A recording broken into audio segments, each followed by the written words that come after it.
Istilah setan sering dipakai menjadi julukan, seperti klub sepak bola Manchester United yang berjulukan Setan Merah.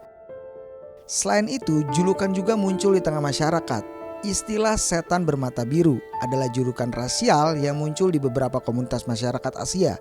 Istilah tersebut ditujukan kepada orang-orang keturunan Eropa. Setan juga disematkan pada nama senjata pusaka, yaitu kris setan kober. Senjata itu menilik Adipati Aryo Pengangsang, penguasa wilayah Jipang pada abad ke-15.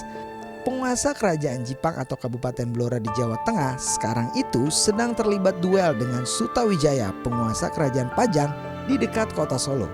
Masih banyak lagi istilah setan dipakai julukan di dunia ini. Lalu bagaimana Alkitab memiliki fakta tentang setan? Berikut fakta Alkitab tentang setan. Beberapa malaikat yang diciptakan memberontak terhadap Allah. Mereka ingin berkuasa seperti Allah, termasuk menguasai ciptaan yang segambar dengan Allah, yaitu manusia. Upaya awal itu terjadi di Taman Eden ketika setan menjadi ular untuk mempengaruhi Hawa, Kejadian 3 ayat 1. Dan sejak itulah manusia terjatuh ke dalam dosa dan bersama-sama dengan setan terlempar ke bumi. Lalu bagaimana dan apa kata setan tentang itu? Berikut faktanya. 1. Setan adalah malaikat yang terjatuh. Alkitab menggambarkan setan sebagai malaikat yang memberontak terhadap Allah dan diusir dari surga bersama dengan malaikat-malaikat pemberontak lainnya. Yesaya 14 ayat 12-15. 2. Setan adalah seorang penipu. Alkitab menggambarkan setan sebagai pendusta dan penipu yang berusaha menjatuhkan manusia dari Allah. 2 Korintus 11 ayat 14. 3. Setan adalah musuh Allah dan manusia.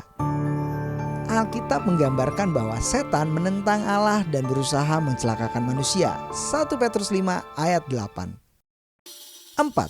Setan memiliki kuasa yang terbatas. Alkitab menggambarkan bahwa setan adalah makhluk yang berkuasa, tetapi ia tidak berkuasa penuh. Dia tunduk pada otoritas Allah dan hanya dapat bertindak dalam batasan-batasan yang diizinkan Allah. Ayub 1 ayat 12. 5. Setan menggoda manusia untuk berbuat dosa. Alkitab menggambarkan setan sebagai sosok yang menggoda manusia untuk berbuat dosa dan berpaling dari Allah. Matius 4 ayat 1-11. 6. Setan yang akhirnya dikalahkan. Alkitab mengajarkan bahwa kekalahan setan sudah pasti dan ia akan dihakimi dan dihukum karena pemberontakannya terhadap Allah. Wahyu 20 ayat 10. 7. Setan dikenal dengan banyak nama. Alkitab menggunakan berbagai nama dan gelar untuk menyebut iblis, termasuk iblis, si jahat, penguasa dunia ini, dan pendakwa. Matius 4 ayat 1, Yohanes 12 ayat 31, dan Wahyu 12 ayat 10. Jadi, bagaimana setan menurut Anda? Apakah Anda bisa membedakan bujukan setan atau kebenaran Tuhan? Berikan pendapat Anda di komentar.